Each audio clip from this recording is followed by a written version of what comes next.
On a coutume de dire que le chemin de fer, c'est le moyen de transport le plus sûr au monde. Et c'est vrai. Mais cette sécurité, j'oserais dire, a un prix. Elle ne se fait pas comme cela.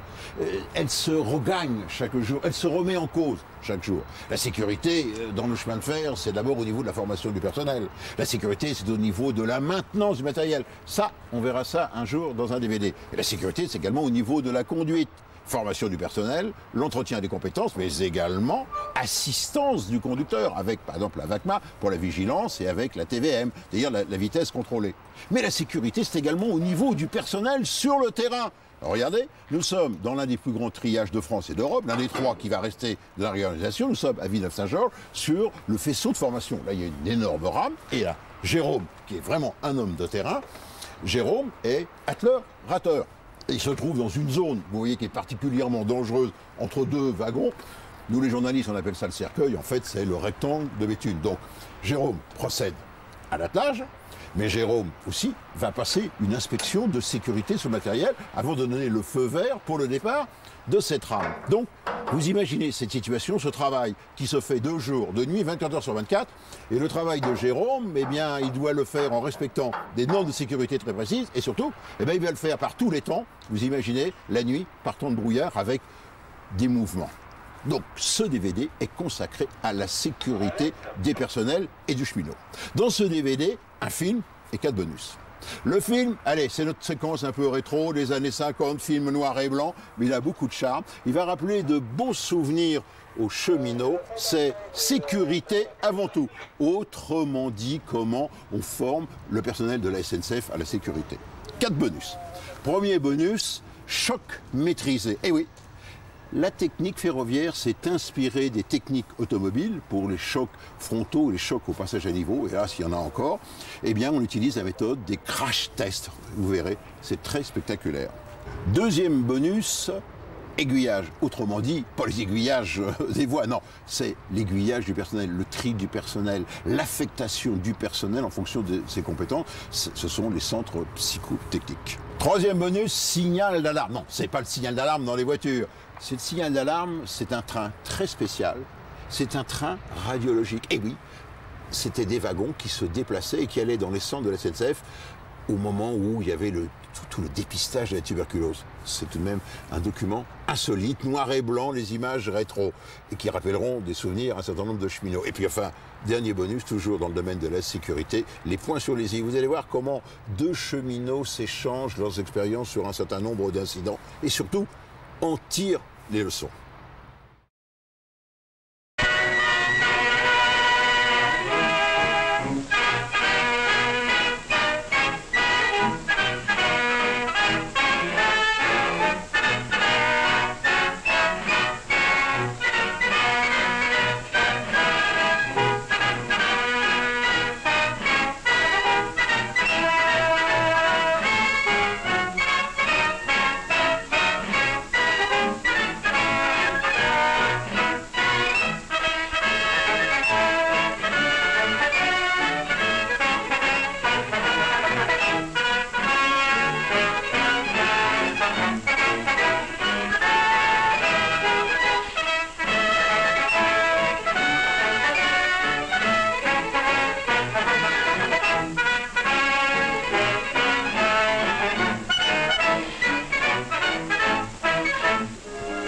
Quelle belle matinée de printemps. La campagne a revêtu son manteau vert tendre et la senteur des premières fleurs en baume. Il fait bon vivre. Artisans et cultivateurs du village se remettent avec entrain à leurs besognes quotidiennes.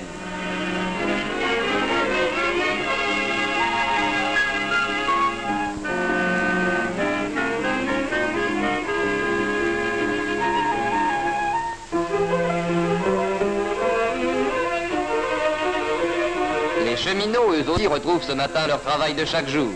2 agents de la brigade venant à pied du hameau voisin arrivent au passage à niveau à l'instant où leur chef de canton sort de sa maison pour se rendre, comme eux, au travail.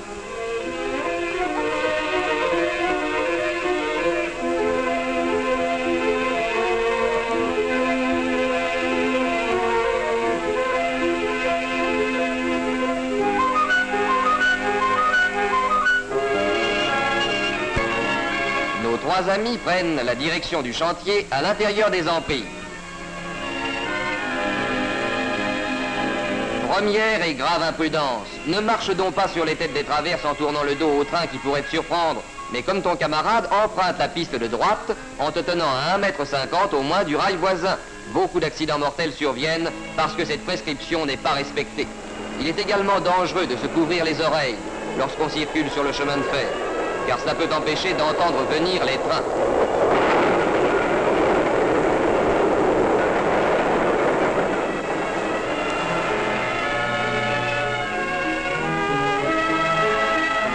Le chef de canton, qui chemine dans la voie de droite pour en vérifier l'état, marche dans le bon sens, c'est-à-dire à la rencontre des trains. Il est prêt à descendre sur l'accotement à l'approche d'un convoi dont il peut facilement apercevoir l'arrivée. Un coup d'œil en arrière, de temps à autre, lui évitera d'être surpris par un train croiseur ou une circulation à contre-voie. Un train est en vue, garons-nous réglementairement.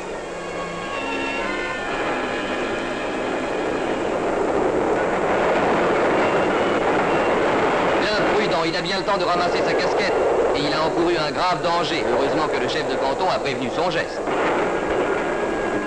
Cet agent du service électrique à bicyclette sur la piste de gauche est bien chargé. Un faux mouvement pourrait lui faire perdre le contrôle de sa direction. Et voilà. Il est dangereux de transporter sur une bicyclette des objets lourds et encombrants. Il est également dangereux de transporter sur une bicyclette des objets susceptibles d'engager le gabarit. Dangereux de circuler à 2 personnes sur la même bicyclette.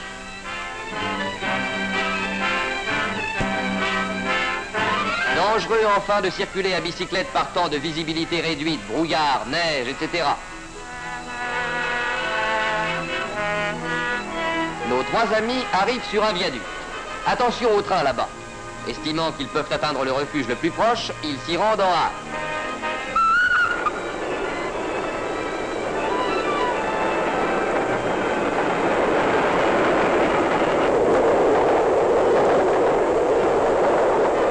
Le chef de canton, attentif, a bien remarqué le signal annonçant la circulation d'un train supplémentaire.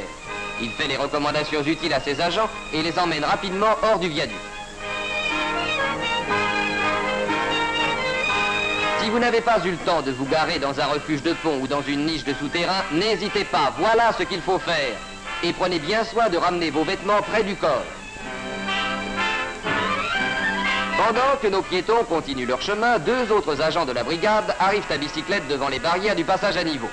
Ayant mis pied à terre, ils pénètrent dans l'enceinte du chemin de fer par le portillon et traversent les voies en tenant leur machine à la main.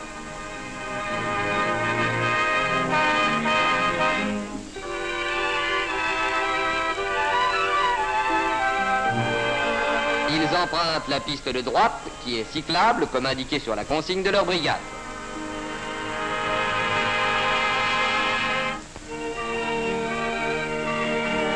Un train arrive à leur hauteur.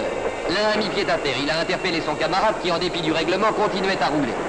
Tout agent circulant à bicyclette sur une piste doit mettre pied à terre lorsqu'un train approche sur la voie contiguë.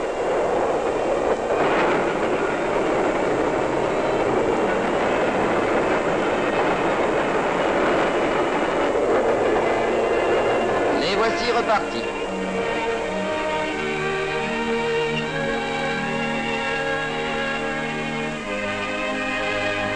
On paraît vraiment en sécurité sur une si belle piste.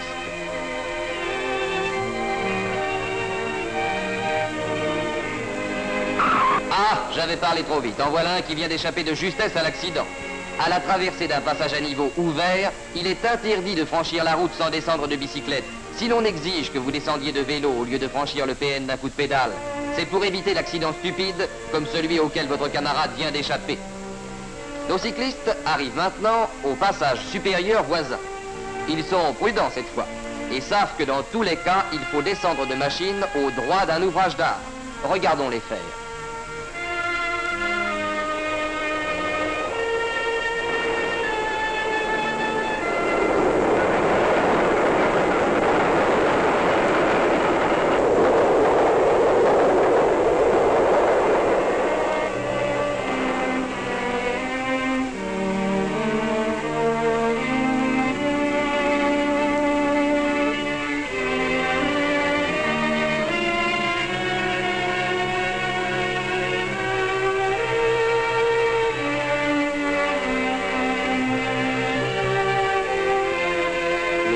unique sera franchi à pied également.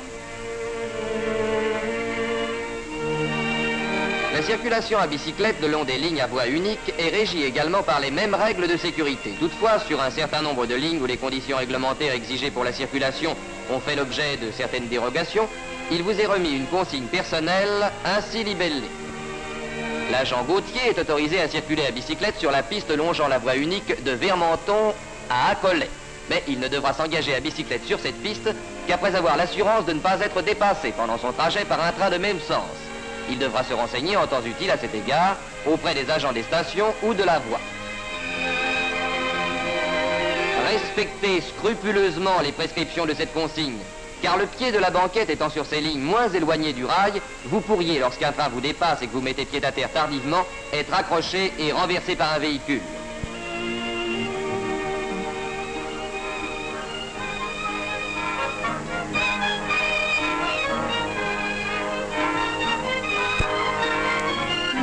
Bonjour, chef. Y a-t-il quelque chose se dirigeant vers Accolay? Non, rien avant 16h10. Merci, alors je peux y aller. Voilà un agent qui respecte le règlement. Il évitera les accidents. Faites toujours comme lui.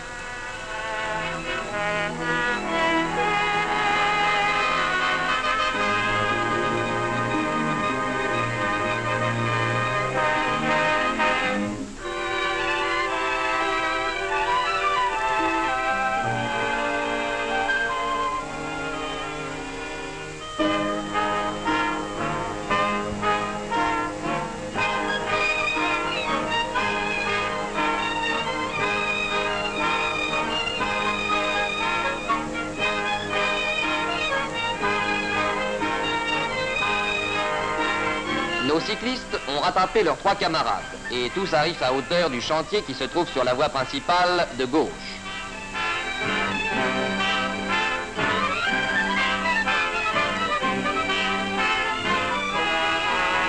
Vont-ils traverser immédiatement?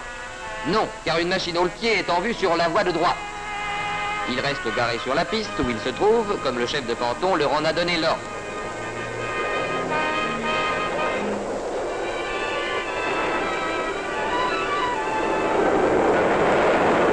Ne soyez donc pas si pressés, n'entendez-vous pas le train croiseur?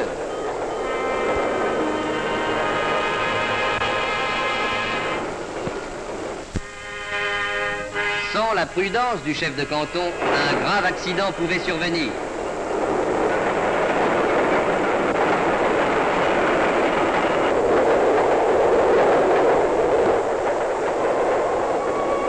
Maintenant, on peut y aller. Le chef de canton donne l'ordre de traverser et la brigade se trouve au complet.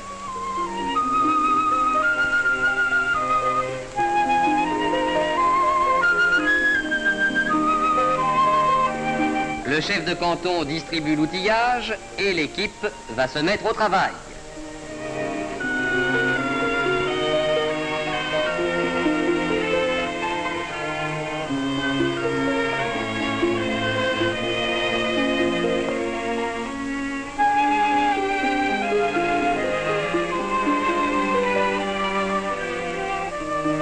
Ah, j'oubliais ma trompe. La visibilité étant insuffisante, le chef de canton assure lui-même la sécurité de ses hommes. Il est dispensé en conséquence de tout travail personnel et il s'est muni de sa trompe d'appel pour commander le garde à vous à l'approche des trains.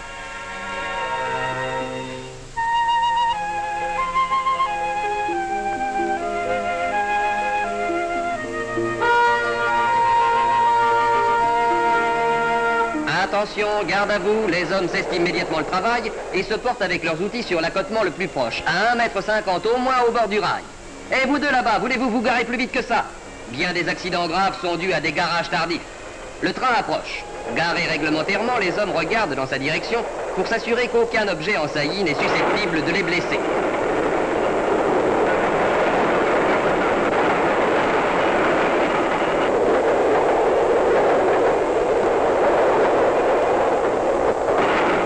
Le chef de canton donne à la voie l'ordre de reprise du travail et chacun regagne son poste.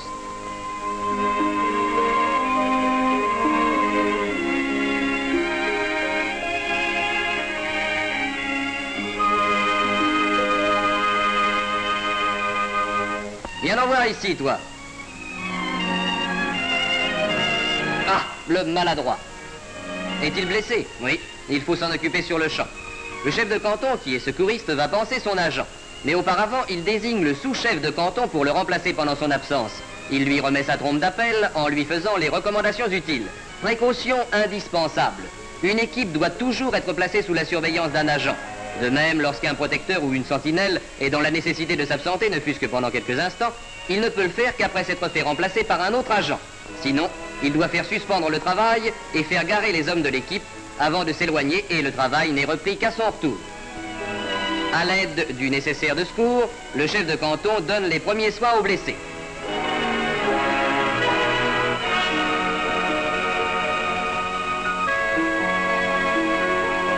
Nettoyage et pansement sommaire de la plaie. Cette précaution est très importante, car une blessure légère soignée tardivement entraîne souvent des conséquences graves.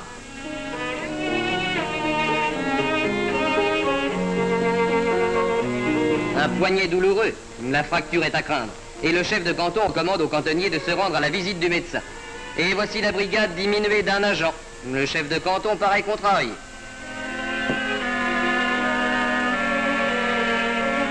Il a repris la direction de la brigade.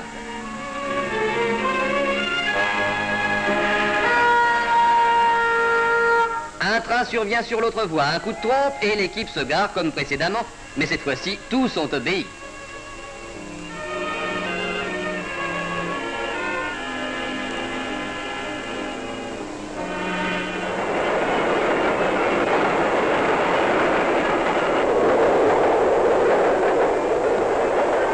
Le train est passé. Sur l'ordre du chef de canton, le travail est repris.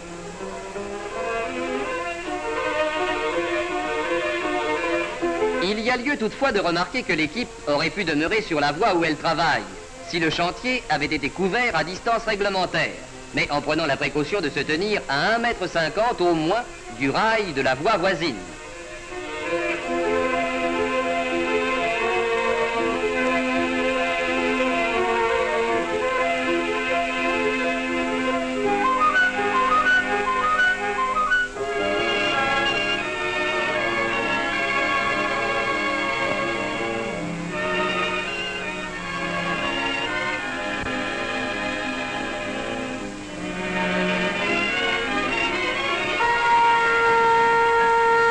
Le jalon garage, dont l'emploi est prescrit par une consigne locale que possède le chef de canton, précise le point où les agents doivent se garer si l'équipe travaille sur une plateforme comportant plus de 2 voies.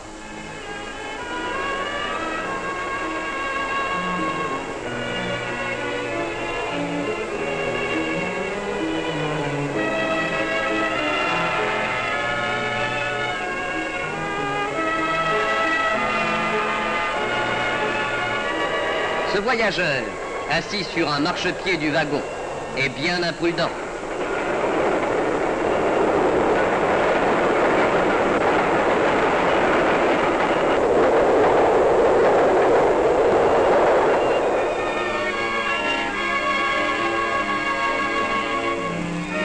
Mais le temps passe, il est bientôt l'heure d'aller à la soupe. La matinée est terminée.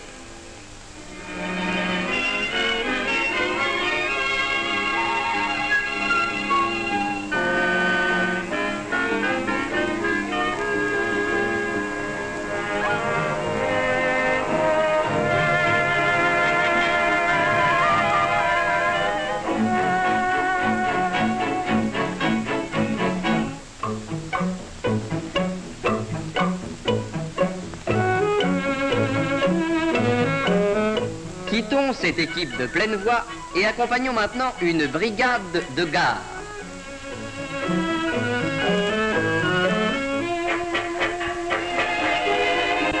François est toujours parmi les premiers arrivés. Cette bonne habitude lui permet, avant l'embaucher, de s'intéresser aux dispositions prises par son chef pour le travail de la journée. Il cherche toujours à s'instruire, car il a l'ambition de devenir un chef et d'améliorer sa condition pour l'avenir des siens.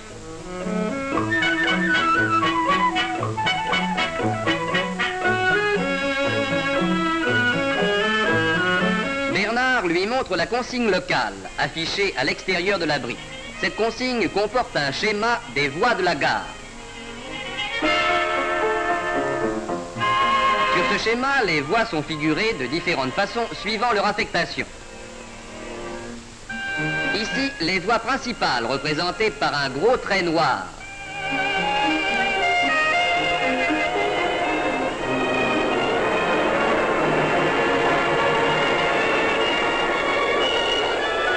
Là, des voies de service figurées en rouge sur lesquelles on peut faire des lancements ou des manœuvres de refoulement sans pilote à l'avant.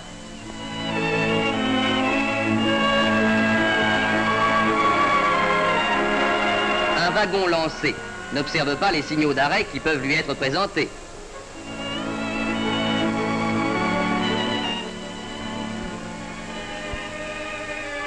De même, le mécanicien d'une rame refoulée sans pilote à l'avant ne peut généralement, en raison de la longueur de la rame, voir les signaux qui lui sont faits.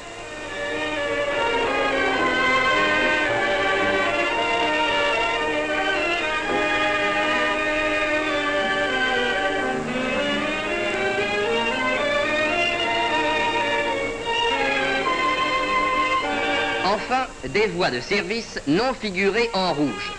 Le pilote à l'avant d'une rame en refoulement voit les signaux qui se présentent et peut les répéter au mécanicien. En conséquence, les voies de service ont été, pour la sécurité des agents, classées en deux catégories. Premièrement, les voies dites rouges, sur lesquelles on peut faire des lancements ou des manœuvres de refoulement sans pilote à l'avant. Deuxièmement, les voies dites non rouges, sur lesquelles les lancements et les manœuvres de refoulement sans pilote à l'avant sont toujours interdits. Tous les agents doivent bien connaître ces consignes, car de la catégorie dans laquelle ils sont classés les voies dépendent les mesures de sécurité à prendre lorsqu'on doit travailler sur celles-ci. On trouve les consignes de ce genre affichées en divers points d'égard, dépôts, ateliers, etc. C'est sur cette voie de service rouge que l'équipe aujourd'hui va remplacer les traverses. Quelles mesures a prises Bernard pour y travailler en sécurité? Considérant que la surveillance exercée par un protecteur ne donnerait pas une sécurité suffisante eu égard à la nature du travail à effectuer, il a demandé il y a quelques jours au chef de gare par écrit, au moyen de l'imprimé modèle IF93, l'interdiction des manœuvres sur la voie dont il s'agit. Le chef de gare lui a remis un exemplaire de cet imprimé comportant dans sa partie médiane l'autorisation d'exécution des travaux.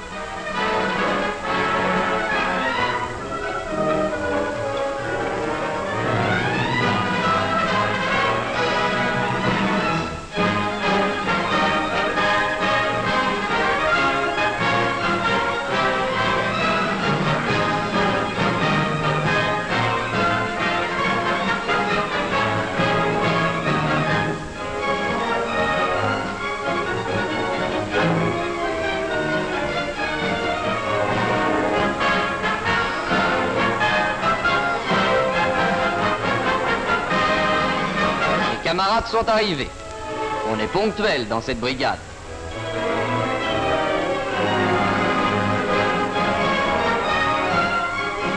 Sauf Vincent, bien sûr, l'éternel retardataire. Quelle heure est-il? 7h moins 2? Allons Vincent, dépêchons-nous.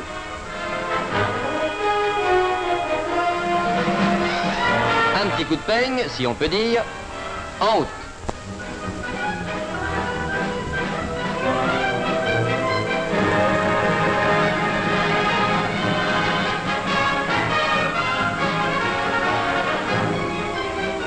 Et ta musette?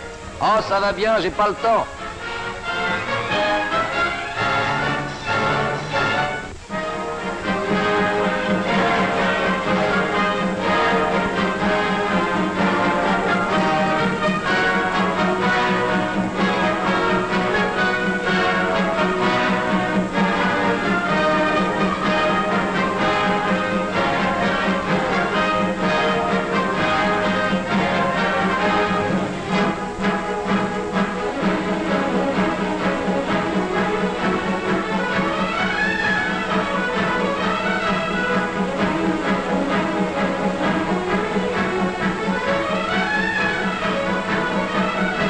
Bernard fait sortir du magasin de la brigade les matériaux et l'outillage dont il sait qu'il aura besoin dans la journée.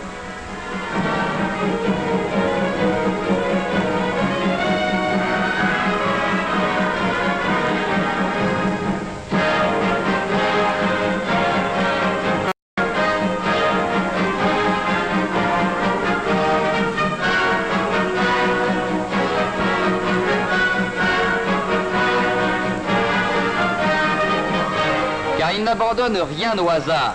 Il a examiné en détail hier le chantier sur lequel il doit travailler aujourd'hui. Il a noté avec soin les matériaux et l'outillage qu'il lui faudra sur ce chantier pour faire un travail convenable. C'est là le bon moyen d'éviter pendant le travail les allées et venues entre le chantier et le magasin de la brigade d'agents isolés dont la sécurité est alors compromise et qui perdent ainsi un temps appréciable.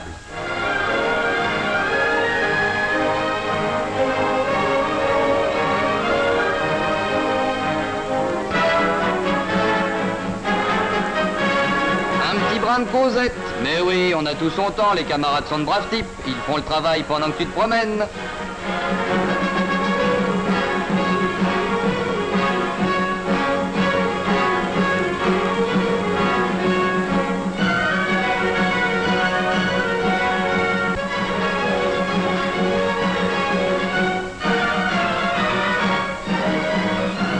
Enfin, voilà Vincent. Tout le monde t'attendait, mon vieux, tu exagères. On va pouvoir partir maintenant. Il y a des gens qui sont toujours en retard. Ils ont contracté là une bien fâcheuse habitude. Bernard a patienté jusqu'à l'arrivée de Vincent pour partir au chantier. C'est un bon principe d'exiger qu'à chaque embauché, les agents circulent groupés, ce qui atténue considérablement les risques d'accident.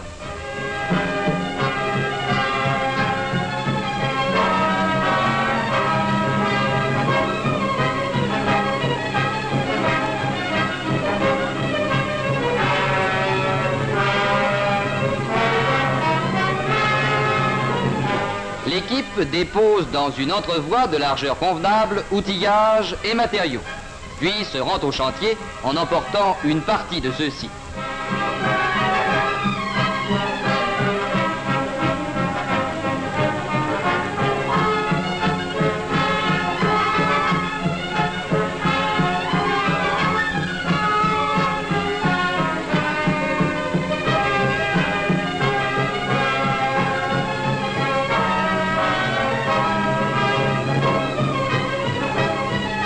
Le premier soin de Bernard est de mettre l'équipe sous la surveillance d'un agent chargé uniquement de la protéger et dispensé par conséquent de tout travail personnel.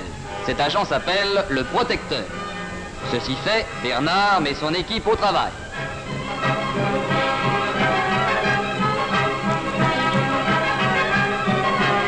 L'autorisation d'exécution des travaux délivrée par le chef de gare prévoit la condamnation de la voie par l'immobilisation en position convenable des aiguilles qui en commandent l'accès.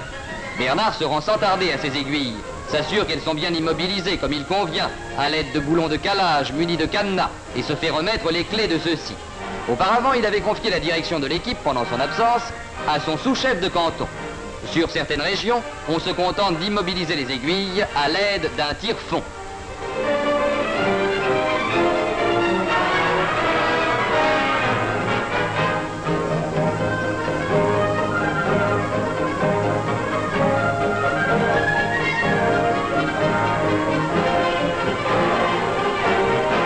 A maintenant l'assurance qu'aucun mouvement ne sera envoyé sur la voie où travaille son équipe. Comme d'autre part, il n'a pas pour le moment à s'inquiéter des voies contiguës, étant donné que le travail qu'effectuent les hommes leur permet de se tenir à bonne distance de ces voies, il rappelle le protecteur qui se met au travail avec ses camarades.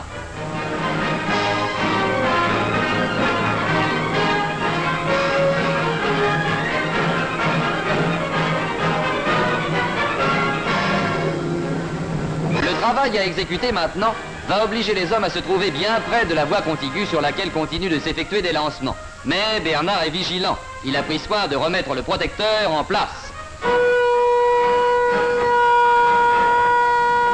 Cette précaution n'est pas superflue.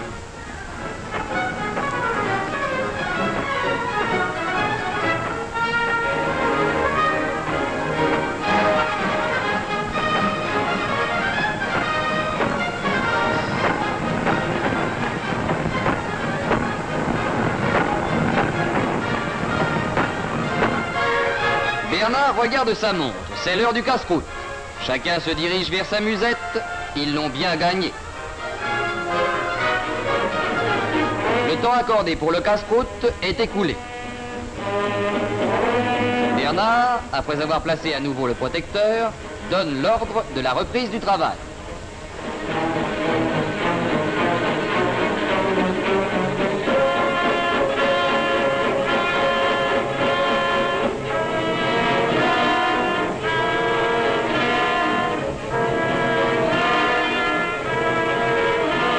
Toutes les traverses en mauvais état ont été remplacées. Les travaux à faire maintenant peuvent s'exécuter sans qu'il soit indispensable d'interdire les manœuvres sur la voie.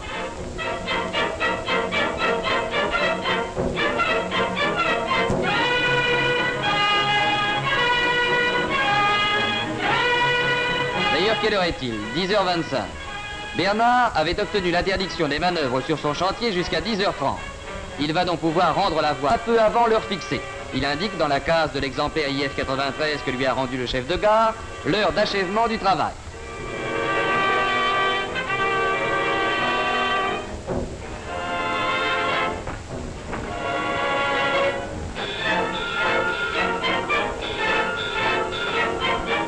Ayant confié à nouveau la direction de l'équipe à son sous-chef, Bernard dit au protecteur qu'il va rendre la voie à la gare, que les manœuvres pourront dès lors être reprises sur cette voie et qu'il doit redoubler de vigilance.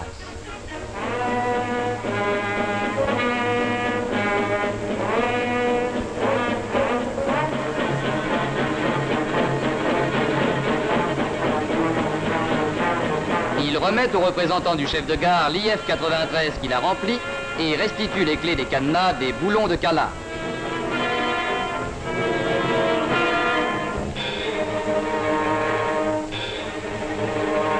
Nouvelle recommandation au protecteur et Bernard retourne au chantier. Quels que soient les travaux qu'exécutera maintenant l'équipe, elle les effectuera toujours sous la surveillance d'un protecteur, étant donné que la voie n'est plus condamnée. L'équipe procède maintenant au ramassage et au rangement provisoire dans une entrevoie de largeur convenable des matériaux retirés de la voie.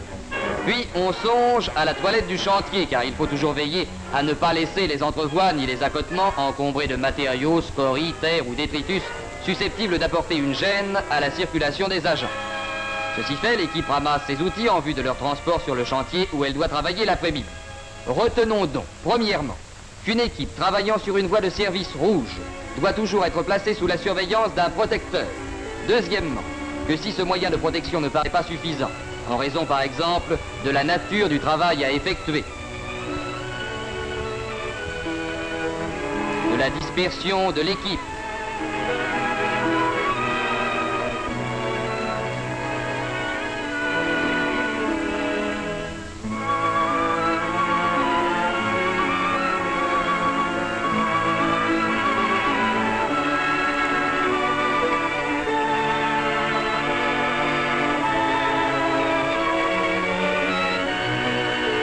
de l'effectif de l'équipe,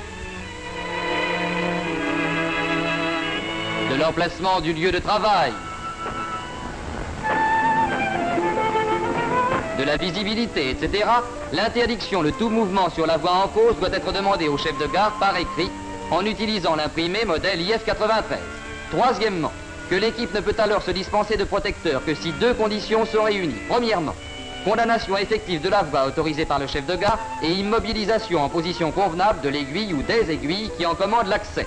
Deuxièmement, exécution de travaux n'obligeant à aucun moment les agents à engager le gabarit des voies contiguës.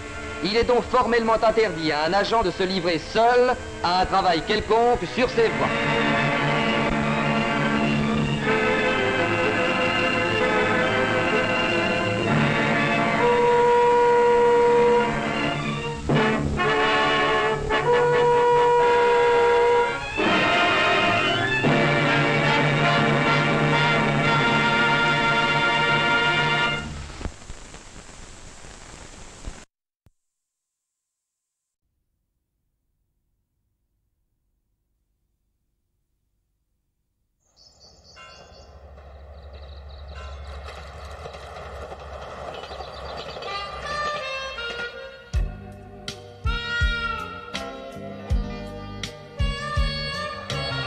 Partout en France, au cœur des régions, le train relie les hommes. Aujourd'hui, la SNCF propose à ses clients une nouvelle gamme de trains dont fait partie l'automoteur TER. Ce train offre aux voyageurs un confort et un agrément jamais atteints dans les transports régionaux. Beauté du design, espace, bien-être, rapidité, tout a été conçu pour le plaisir des passagers. La sécurité a aussi été très étudiée, même pour les situations les plus imprévisibles.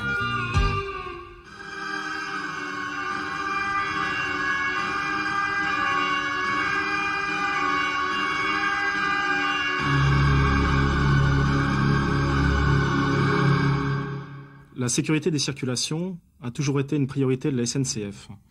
Pour cela, elle a défini depuis de très nombreuses années un concept de sécurité active qui s'emploie autant sur les matériels que sur le réseau. En dépit de cela, des événements qui sont non maîtrisables par ce système de sécurité arrivent très souvent sur les passages à niveau. L'accident de référence qui était choisi pour l'automoteur TER et qui est nécessaire pour le dimensionnement de tout le train est le suivant. On imagine un automoteur TER circulant sur une voie régionale à une vitesse normale de 160 km/h, apercevant un camion arrêté sur un passage à niveau, déclenchant le système de freinage et arrivant sur le passage à niveau percutant le camion d'une masse moyenne de 15 tonnes, représentative des différents poids lourds circulant en Europe, à une vitesse de 110 km/h. On a distingué différentes zones dans la structure, des zones comportant des passagers pour lesquels on a fait en sorte qu'aucune déformation n'apparaisse dans ces zones-là, et des zones en dehors de ces zones passagers et de la cabine de conduite, donc en tête de l'automoteur ou entre chaque élément, qui permettent de dissiper de l'énergie lors d'une collision. Ce principe sur l'automoteur TER a été validé il y a quelques années par un essai sur une maquette à l'échelle 1/4 qui permettait de vérifier finalement le bien fondé de cette approche.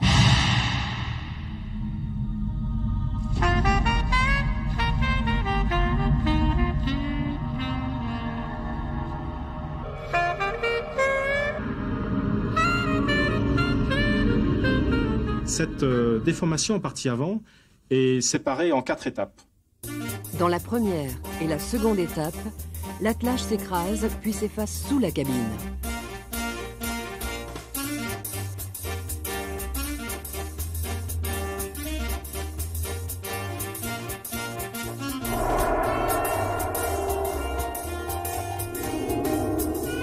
Troisième étape, les 2 absorbeurs se déforment pour atténuer la violence du choc.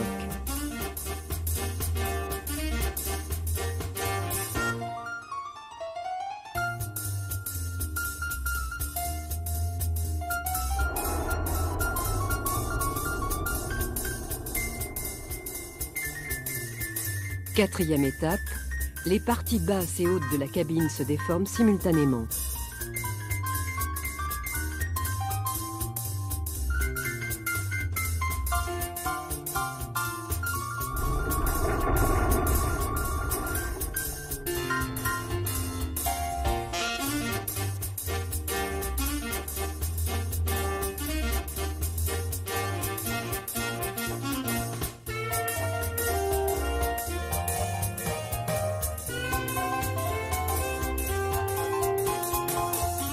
Ces essais ont 2 buts. Le premier but, caractériser les différents absorbeurs, leur énergie, les niveaux d'effort en cours d'écrasement.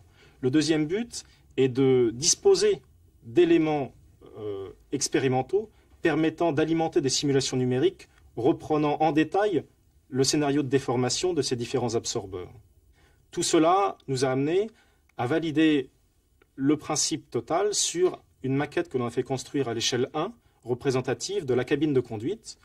Cette maquette disposait de toutes les phases d'absorption qualifiées phase 1, 2, 3 et 4, avec l'attelage automatique, un absorbeur carbone et les déformations de structure.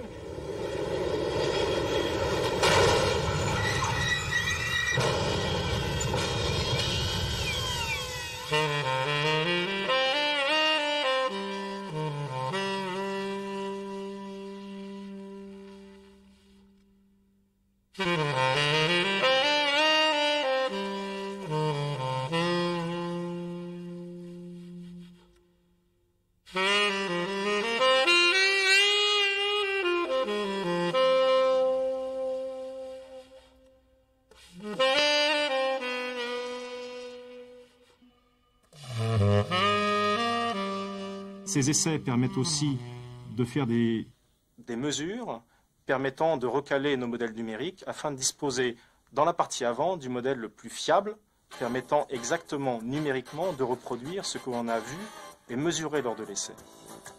Ainsi, on peut construire une simulation numérique prédictive du comportement de l'ensemble du véhicule et s'assurer de la sécurité des passagers en cas de collision.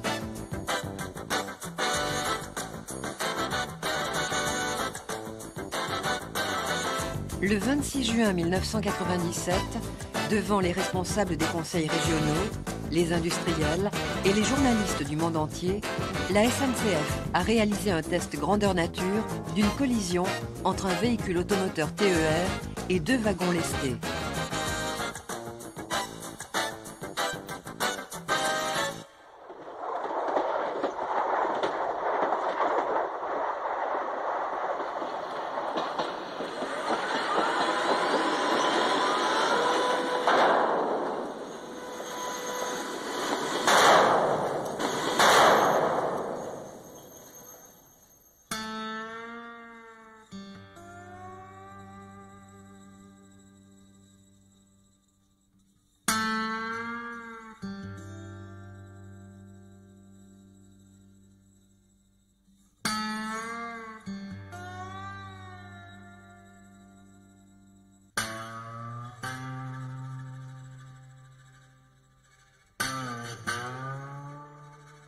Chacun a pu vérifier l'efficacité du concept de sécurité passive.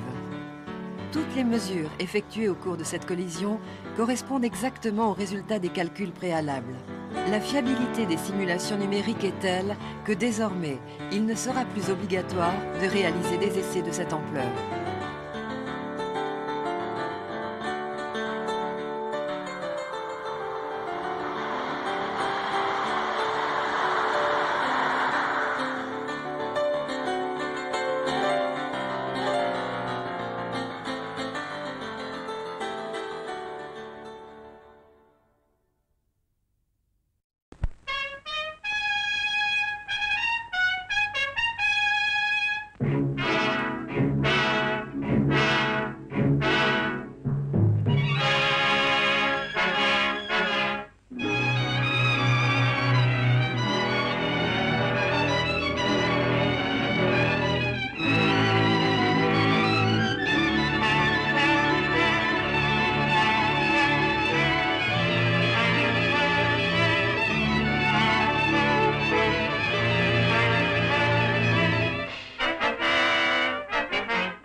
Chaque jour, dans les centres que le service de psychotechnique a installés à Paris et en province, des psychologues, assistés d'opérateurs, examinent différentes catégories de personnel en vue de faciliter leur bonne adaptation au travail. On n'y pratique ni la torture ni la question. Il n'y a ici ni bourreau ni tortionnaire. Il y a seulement des hommes désireux d'éviter aux candidats toute erreur d'aiguillage préjudiciable à leur carrière.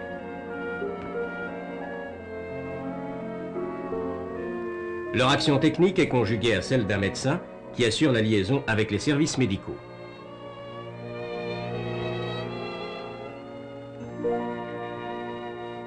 Les centres de psychotechnique sont équipés pour répondre dans les meilleures conditions à l'extrême variété des examens qui leur sont demandés. De nombreux appareils, des plus simples aux plus complexes, leur servent à étudier dès l'abord les qualités psychologiques des candidats et révéleront les grandes caractéristiques de leur comportement.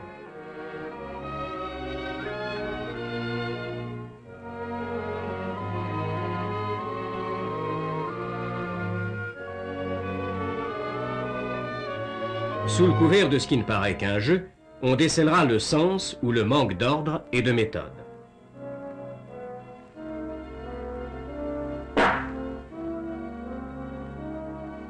Les larges traits d'un caractère seront cernés qui révéleront la patience ou l'inconstance et les possibilités du sujet devant un long apprentissage.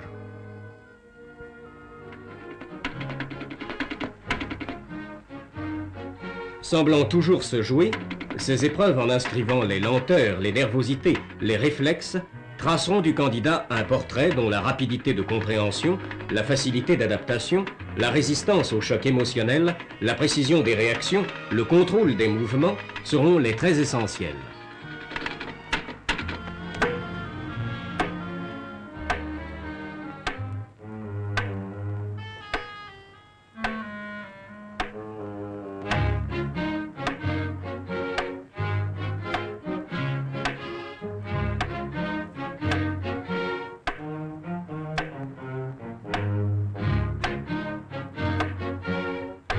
des enseignements précieux se cachent sous une apparente facilité. Des battements réguliers imposent des mouvements simples, mais la précision des ajustements et leur cadence que surveille un opérateur sont de plus contrôlés de façon très précise par des compteurs qui inscrivent en chiffres le calme, la pondération dont le sujet est capable.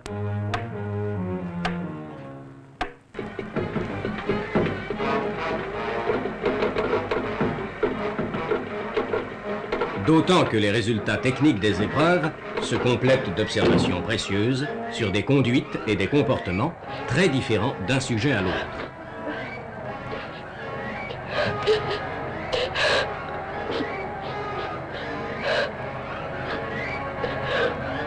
Plutôt que de laisser le candidat s'engager dans une spécialisation à laquelle il ne semble pas adapté, dans laquelle il risque de végéter, il est préférable de lui signaler vers quelle branche d'activité ses aptitudes le portent et où ses qualités ont le plus de chances de s'épanouir. La SNCF est un monde en miniature, un monde où il y a le choix. Un monde assez vaste pour que chacun y trouve l'efficace application de ses possibilités.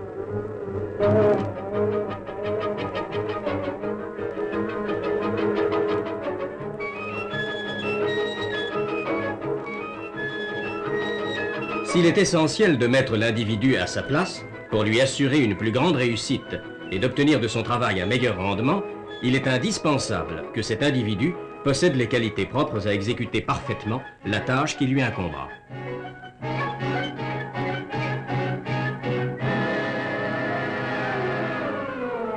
Ces précautions, ces garanties sont à la SNCF plus qu'ailleurs indispensables, car chaque tâche est incluse dans une chaîne dont les maillons sont tous les uns vis-à-vis des autres solidaires. La défaillance de l'un d'eux entraîne la défaillance de l'ensemble. Des denrées, des biens, des vies sont confiés. Des biens, des vies sont à la merci du poids et de la force qui les meut. Ces vies sont remises aux mains des hommes qui commandent cette force et ce poids. Il faut que ces mains soient expertes, aptes à rendre les services qu'on leur demande. Le service de psychotechnique effectue chaque année plus de 10 000 examens dans ses centres. Par ailleurs, il contrôle 15 000 examens effectués au siège des arrondissements. Ces examens sont de trois sortes.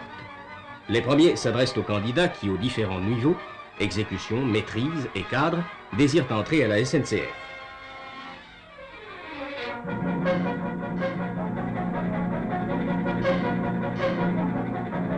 Le deuxième type d'examen a trait aux sélections en cours de carrière. Ces examens sont destinés notamment aux agents appelés à exercer des fonctions mettant en jeu la sécurité sur les chantiers de travail et de manutention.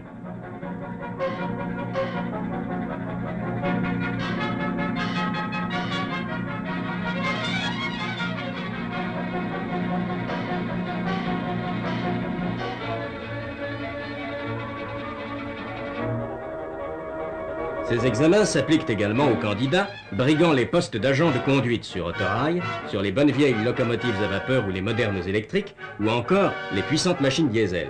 Ils s'adressent aussi aux gardes-barrières et à d'autres catégories d'agents qui assurent la sécurité en ligne, aiguilleurs et chefs de sécurité.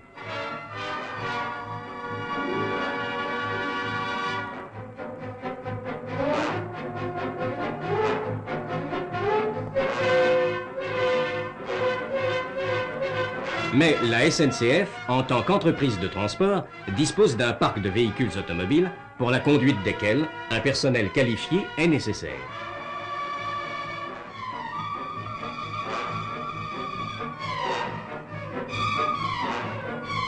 Des examens psychotechniques se justifient donc.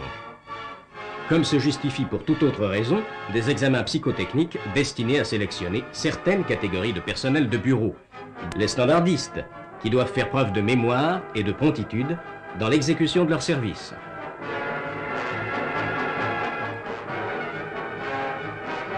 L'infinie variété des emplois implique une grande diversité d'examens. Il s'en crée chaque année de nouveaux, aucun n'est à négliger. Pas même l'examen qui décèlera chez les futurs agents des bureaux de renseignement les qualités de patience, de courtoisie, de discrète philosophie qui feront de lui l'interlocuteur rêvé d'une clientèle fonctionnant sur un courant à haute tension.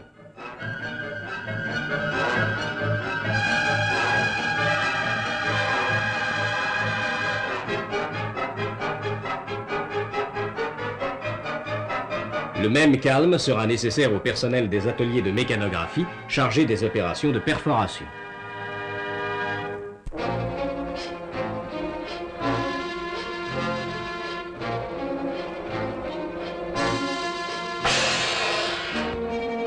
Enfin, des examens spéciaux sont réservés aux agents qui rencontrent certaines difficultés dans l'exécution de leur travail.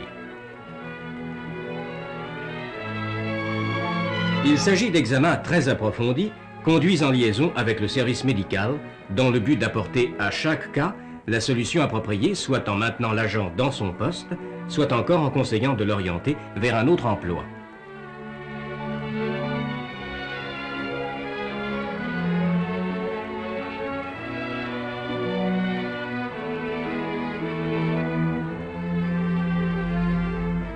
Monsieur, je n'ai pas demandé à être tourneur. Nous le savons, cette épreuve n'a jamais été faite spécialement pour des tourneurs. Elle nous assure que vous possédez une bonne maîtrise de vos mouvements et celle-ci est nécessaire dans le métier d'aiguilleur.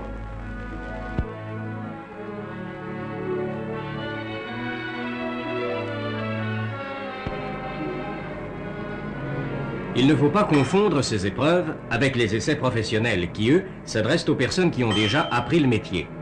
Nos tests sont destinés, au contraire, à juger si le candidat possède les qualités que son futur emploi nécessitera de lui ou à déceler les déficiences qui le rendront inapte à l'exercer.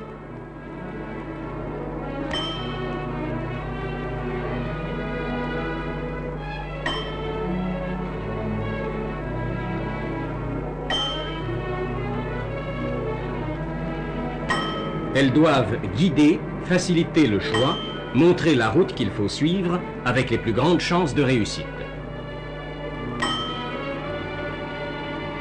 Il a donc fallu au départ étudier parmi les exigences du travail celles qui constituent des impératifs qui requièrent les qualités indispensables à son exercice.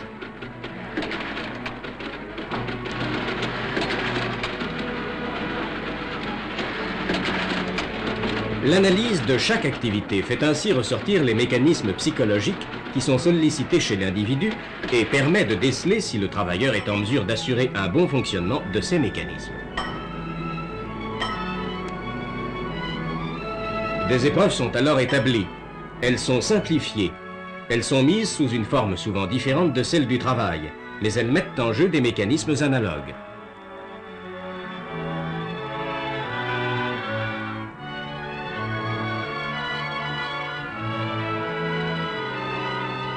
Et c'est ainsi que, par exemple, une perforatrice, un pontonnier, un aiguilleur, un agent de conduite devront se soumettre à la mesure de la rapidité et de la régularité des temps de réaction qui sera nécessaire, bien qu'il s'agisse d'emplois pourtant fort différents.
Toutes les maladies dues aux microbes qui circulent dans les foules et s'infiltrent sournoisement dans l'organisme humain, la tuberculose, sous ses multiples formes, est l'une de celles qui fait le plus de ravages. Le bacille de Koch est partout. Il n'attend qu'une occasion pour se manifester. Inattention, manque d'hygiène, il est là. Geste quotidien commandé par l'habitude, attention, il est là, sur ses billets. Malpropreté. Prenez garde. ce verre mal rincé, et que d'autres choses encore qui facilitent ces terribles effets.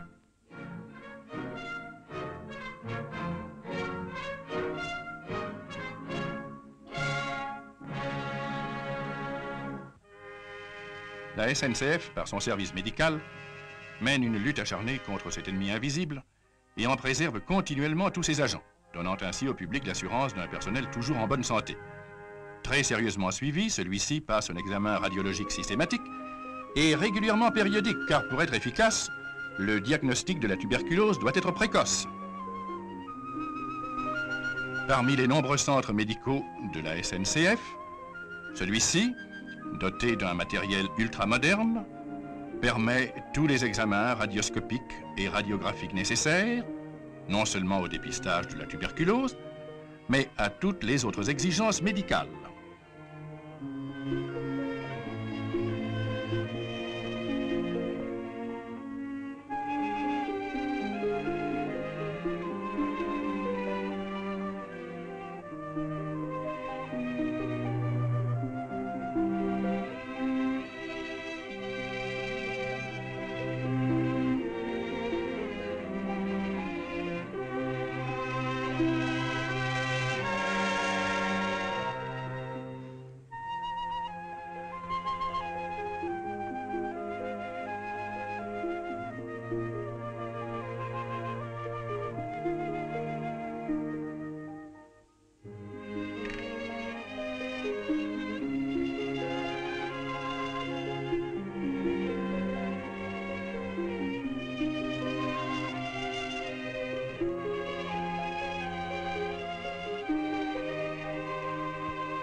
Un laboratoire assure le développement des clichés radio au fur et à mesure de leur prise.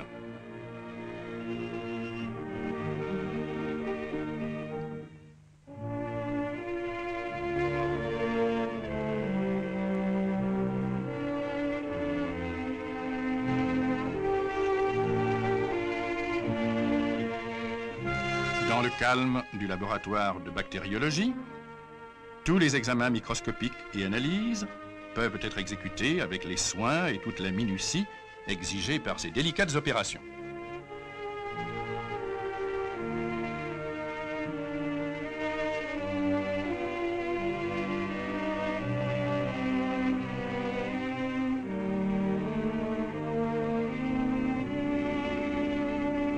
Mais s'il est facile dans les grands centres de suivre médicalement les agents, il n'en est pas de même pour ceux qui sont répartis sur l'ensemble du réseau SNCF, c'est-à-dire dans la France entière.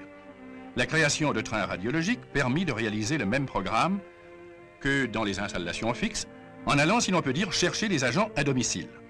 Composé généralement de 4 voitures et d'un fourgon contenant un groupe électrogène, cet ensemble, qui peut être accroché à n'importe quel train, emporte à son bord un médecin physiologue, un manipulateur de radio et une infirmière. Une femme de charge s'occupe de l'entretien ménager et de la nourriture du personnel de cette clinique roulante.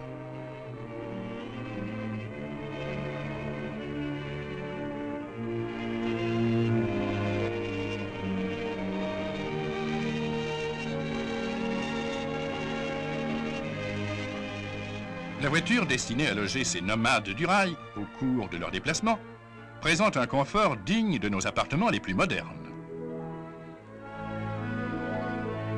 La voiture radiologique proprement dite comprend un appareil de radiophotographie sur film permettant la prise de clichés en grande série, l'installation d'alimentation électrique particulièrement étudiée et protégé de façon telle qu'aucun accident n'est possible.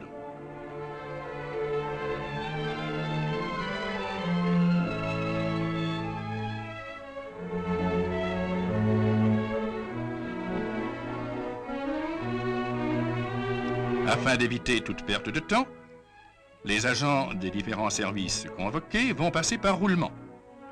Introduits dans la voiture exposition, faisant office de salle d'attente, les patients peuvent méditer devant l'éloquence des panneaux exposés et réfléchir sur la nécessité de se soigner.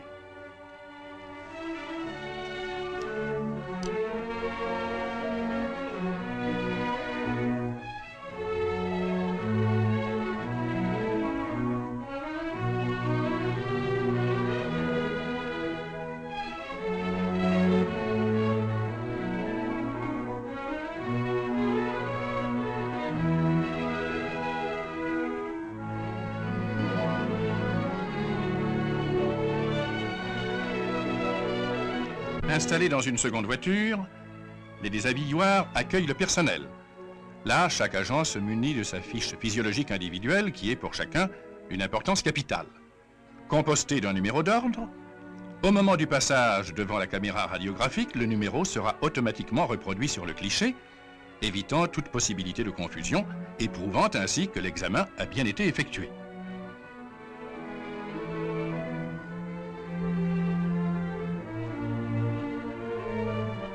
Après la mensuration d'épaisseur thoracique, qui va donner à l'opérateur radio le temps de pause nécessaire, la fiche est frappée de son numéro.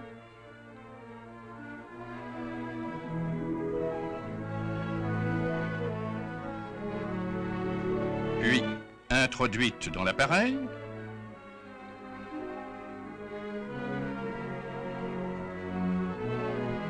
Le sujet bien en place. Hop! Et voilà. Au suivant.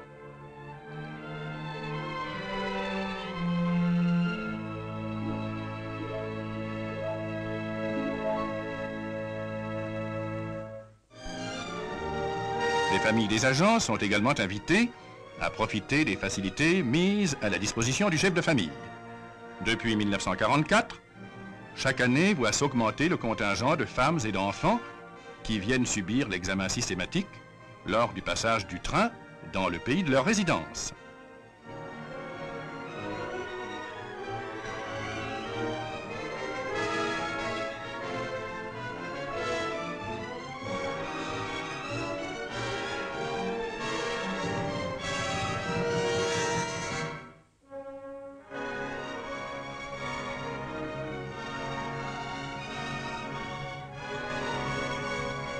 Même de nuit, le train radiologique roule, afin de ne pas perdre de temps. Temps toujours précieux lorsqu'il s'agit de la santé et parfois même de la vie. Absolument autonome, le train parcourt les plus petites lignes et s'arrête aux plus modestes stations. Ici, il n'est pas question de capter à l'extérieur l'énergie électrique nécessaire à l'alimentation des appareils de radio. Un groupe électrogène installé dans le fourgon remédiera à cet état de choses.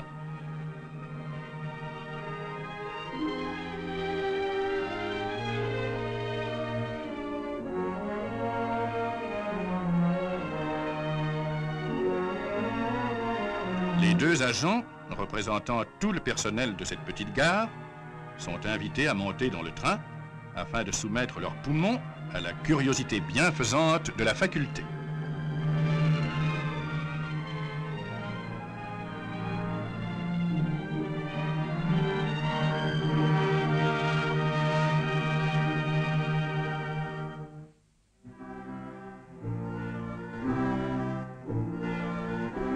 Repartant, une fois de plus, le train va prospecter, si l'on peut dire, dans les moindres recoins du réseau.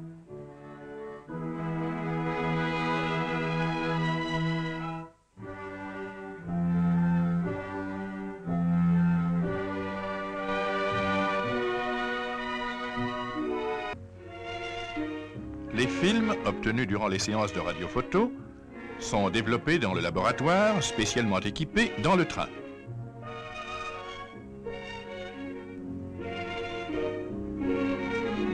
Au moyen d'un projecteur fixe, Les images sont projetées sur un écran et le médecin phtisiologue les examine une à une.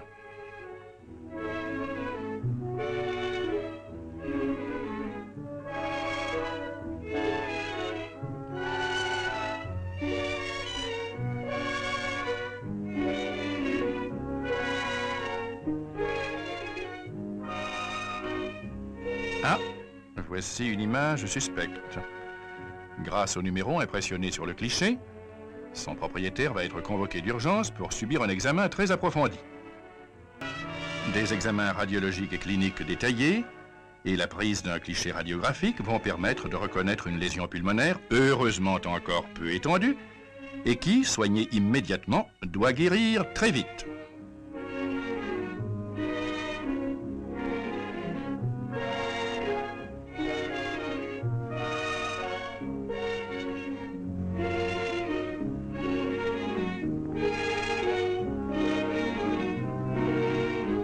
À la suite de ces divers examens, le placement en sanatorium est envisagé sur le champ.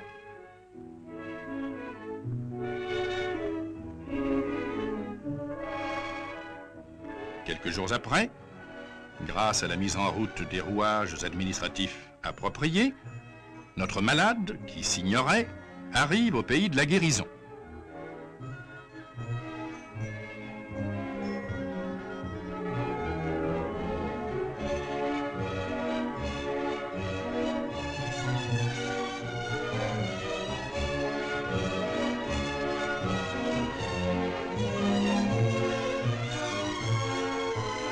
Dans la vallée de Münster, au milieu d'un paysage à la fois grandiose et reposant, la SNCF a installé un de ses sanatoriats. Cet établissement magnifique, muni du dernier confort intérieur, contribue comme les autres à procurer aux cheminots déficients le repos et le calme indispensables à son état. Après un long repos, nouvel examen destiné à s'assurer que notre ancien malade n'est plus contagieux et qu'il peut être sans aucun risque mis de nouveau au contact de ses anciens camarades de travail. Son médecin d'établissement va s'occuper lui-même de le réadapter. Reprise en service réduit quant à la durée journalière, affectation dans un emploi peu fatigant, et pendant quelques années, il va le surveiller tout particulièrement, à la fois dans son propre intérêt et dans celui de ses collègues.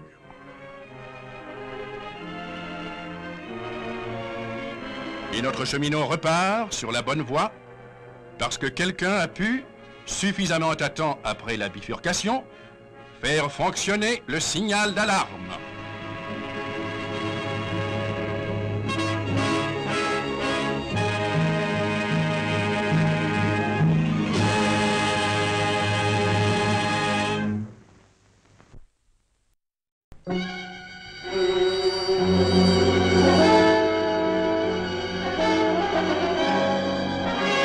Et la manœuvre, ça marche?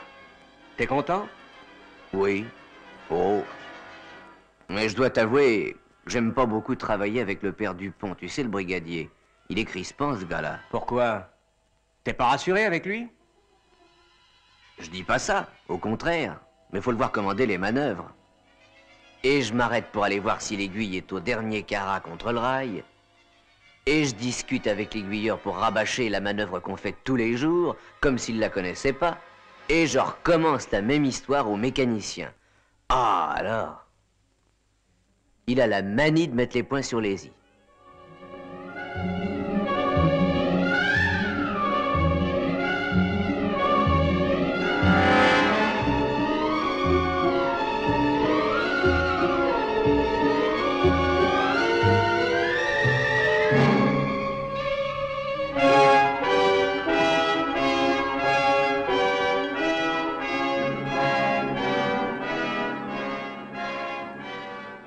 Les points sur les i. Tiens, ça me rappelle quelque chose. Regarde cette photo. C'est moi. Quand je faisais partie du COCMN. Comme toi. Je me défendais pas mal. Puis un jour, un samedi midi. Alors, en forme les gars? Après cette semaine d'entraînement, ce serait malheureux. Avec Sablon comme goal, on les aura.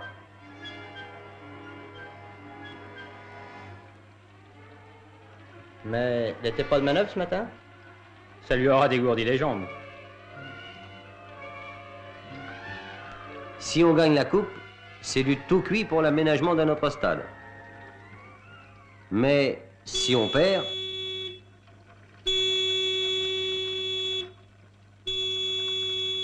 C'est un déraillement? Et le match qui commence dans 2 heures. Ça y est, le chef d'équipe qui court. On est bon pour la corvée. Quelle tuile! Si je connaissais le ballot d'exploitation. Le ballot de l'exploitation, c'était moi. Moi, le gardien de but, étant responsable. Je pouvais pas laisser tomber les gars et aller au match. Je téléphonais aussi pour me faire remplacer. Qu'avais-tu fait? J'avais tout simplement oublié de mettre le point sur le i.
T'es un pauvre type. Vous vous rendez compte de votre faute? C'était réussi comme déraillement. Un wagon plein. Ah oui, c'est malin, va. Tu savais bien qu'il fallait le gagner ce match, non?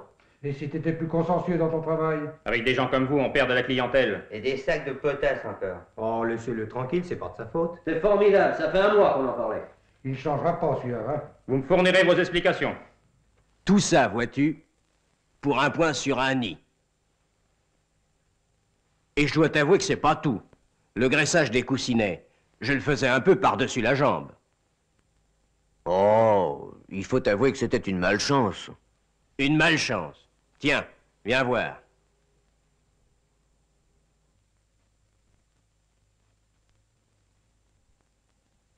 Regarde cette usine là-bas. Justement, voilà un camion qui y va. Il y transporte toutes les marchandises qu'autrefois le directeur confiait au chemin de fer. Pourquoi? Tu vas te rendre compte si encore cette fois c'était une malchance. Vous pouvez compter sur un dédommagement total. Et dans l'avenir, nous ferons l'impossible pour éviter ces litiges. Sans doute.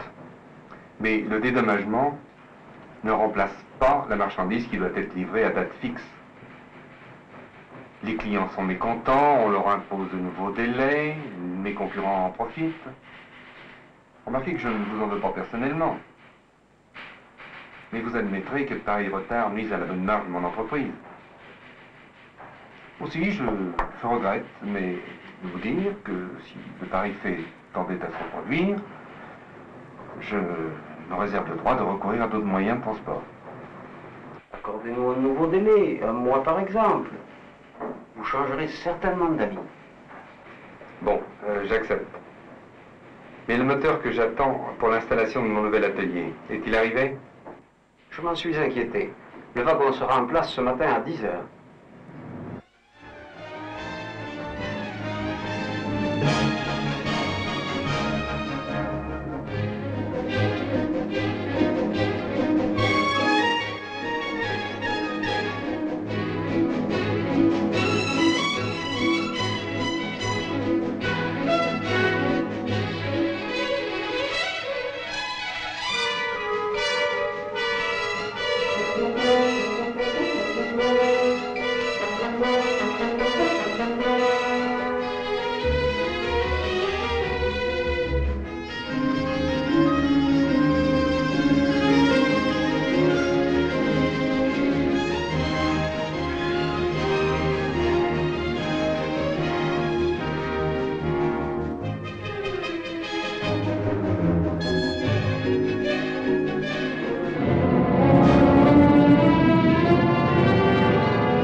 Allô? Oui, monsieur? Comment? Mais c'est insensé, c'est une véritable catastrophe. Oh non, messieurs, considérez que tout est terminé entre nous. J'en ai assez. Le directeur a dû être furieux. Oui, et depuis ce jour, il s'est adressé aux routiers. Le trafic de la gare est tombé de moitié. 2 agents ont été supprimés. Un à la gare, l'autre à la manœuvre. Si ça devait m'arriver, je ferais une drôle de tête. Et n'oublie pas non plus que les conséquences ne se limitent pas toujours qu'à des dégâts matériels. Tu veux parler de l'accident du chauffeur Vidal? Là encore, j'avais oublié le point sur le i. C'était une faute de manœuvre? Bien sûr. Et l'hôpital pour ce pauvre Vidal qui n'y était pour rien. J'ai souvent entendu parler de cet accident, mais j'ai jamais su exactement comment ça s'était passé. Eh bien voilà.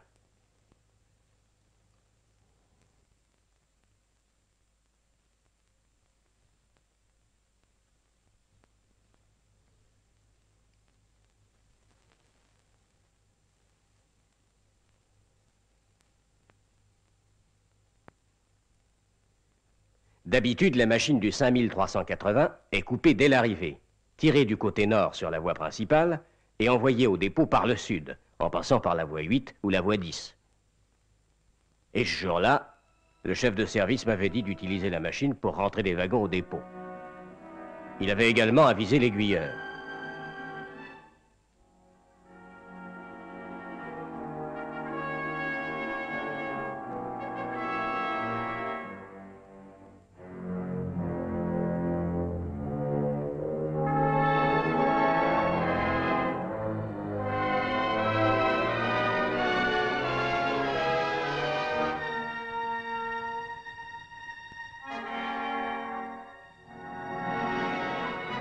Mais moi, j'avais oublié d'aviser le mécanicien.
Je ne souhaite pas un tel accident sur la conscience. Heureusement, il s'en est tiré. Mon gars, n'écoute pas les vieux d'une oreille distraite. Et surtout, ne te moque pas de leur conscience professionnelle. Ils ont de l'expérience. Tu es jeune, et tu dois profiter de leur savoir. Ils ont fait des règlements qui en sont le résultat. Respecte ces règlements. Et dis-toi une fois pour toutes que les déraillements peuvent être évités à la condition de prendre quelques précautions. Par exemple, renseigner avec précision le mécanicien et les agents coopérant à la manœuvre. Ne pas changer d'avis sans aviser tous les intéressés. S'assurer que tous les agents sont à leur poste. Avant d'effectuer tout mouvement, contrôler l'ouverture des signaux. Vérifier le collage des aiguilles manœuvrées à pied d'œuvre.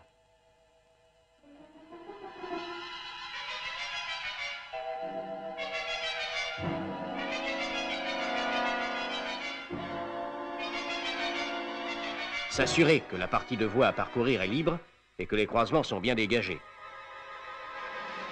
Vérifier que les taquets sont rabattus, que les sabots d'enrayage sont enlevés. S'assurer de la position convenable de toutes les aiguilles de l'itinéraire et surtout de celles qui ont pu être talonnées.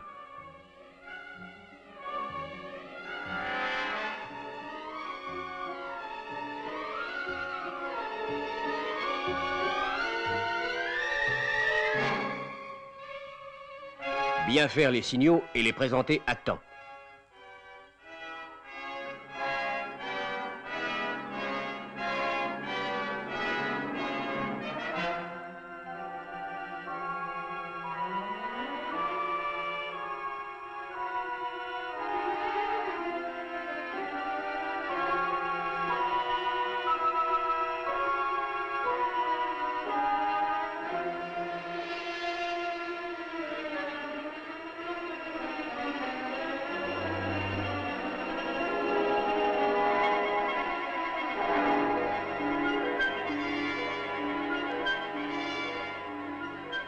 Tout cela ne te coûtera pas beaucoup de peine. Beaucoup moins en tout cas que pour transborder des chargements.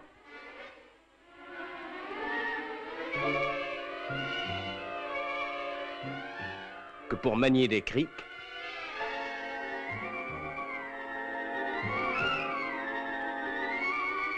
Relever des wagons.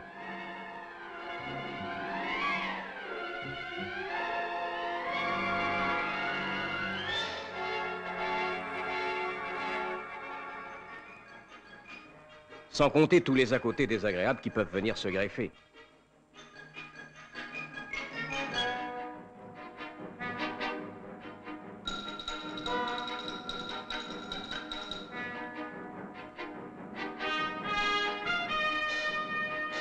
Si tu veux éviter ces ennuis, persuade-toi bien que dans ton travail, tous tes actes doivent être exécutés posément, avec soin, avec minutie.